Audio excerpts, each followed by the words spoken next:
अस्सलामुअलैकुम। को statistics and probability में आज हमारा लेक्चर नंबर 20 है। पहला टॉपिक है addition law. If A and B are any two events defined in a sample space S, then probability of A union B equal to probability of A plus probability of B minus probability of A intersection B. अगर हमारे पास एक sample space में दो events है ए और B, जो भी events हो, मिसाल के तौर पर एक सैम्पल स्पेस है, इसमें दो इवेंट्स है, एक ए है और दूसरा बी है। तो इसमें यहाँ पर इसकी जो probability of A union B है, इसकी प्रोबेबिलिटी बराबर रहेगी probability of A plus probability of B minus probability of A intersection है। यहाँ पर ए इंटरसेक्शन बी की प्रोबेबिलिटी का मतलब ये है कि joint probability of event A and event B, यानी इवेंट ए और इवेंट बी बहुत जब अकर होते हैं तो इसकी प्रोबेबिलिटी क्या, तो इसी को हम इससे सब्ट्रैक्ट करेंगे। ये probability of A union B, इसको कहते हैं एडिशन लॉ।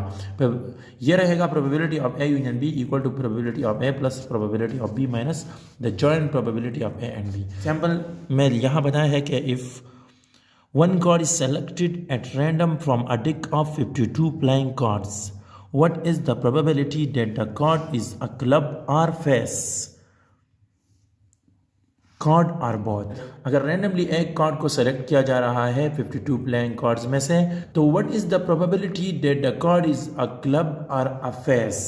और आगे क्या लिखा है, कार्ड और बोथ, यानी अगर कार्ड क्लब हो तो इसकी प्रोबेबिलिटी क्या होगी, और अगर या फेस कार्ड हो तो इसकी प्रोबेबिलिटी क्या होगी, और अगर बोथ यानी दोनों हो तो फिर इसकी प्रोबेबिलिटी क्या होगी।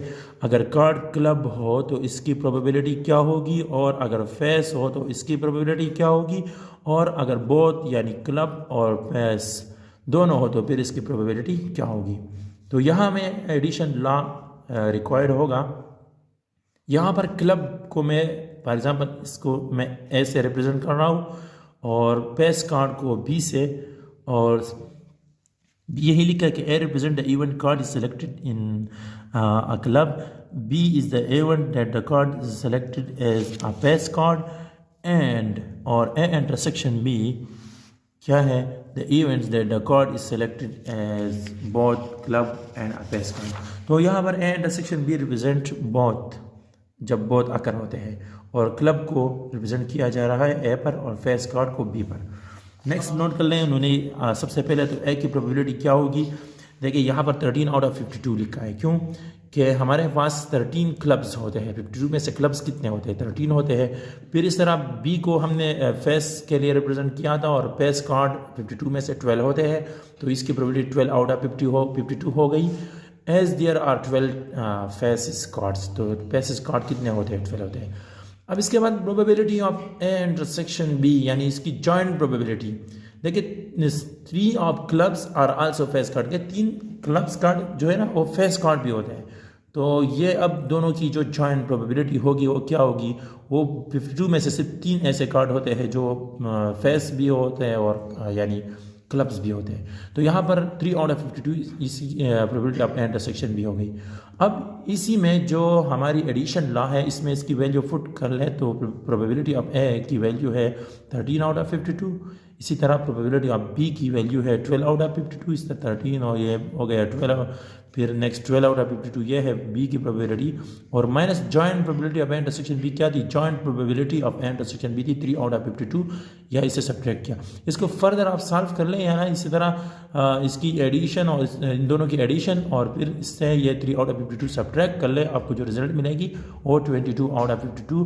अब ये हो गई यहाँ पर कंप्लीट।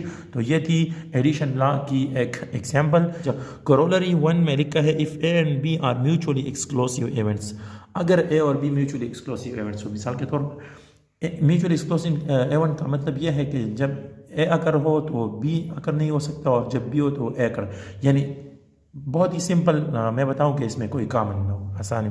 जिस तरह हम स्टूडेंट्स यानी 7-8 क्लास में सेट्स पढ़ते हैं ना कि इसमें डिसजॉइंट सेट क्या होता है और ओवरलैपिंग सेट। डिसजॉइंट सेट वही दो सेट होते हैं जिसमें कोई कॉमन ना हो, और ओवरलैपिंग जिसमें कोई एलिमेंट्स कम से कम एक एलिमेंट्स कॉमन हो। यहाँ पर वही डिसजॉइंट सेट का कॉन्सेप्ट है। यहाँ पर जो म्यूचुअल एक्सक्लूसिव है, म्यूचुअल एक्सक्लूसिव मतलब ऐसे देखिए यहाँ पर मैं एक डायग्राम वेन डायग्राम बनाऊंगा। जिस तरह मिसाल के तौर पर ये ए इवेंट्स हैं और ये बी इवेंट्स हैं, इन दोनों में कोई भी जगह कॉमन नहीं है, तो अब ये हमारा म्यूचुअल एक्सक्लूसिव है। और अगर इवेंट्स ए और इवेंट बी, अब यहाँ पर नोट कर लें कि ये वाली पोर्शन जो है ये दोनों में कंबाइन है, ये ए में भी हो सकते हैं और बी में भी। तो इसी तरह इसको फिर हम म्यूचुअल एक्सक्लूसिव नहीं कह सकते।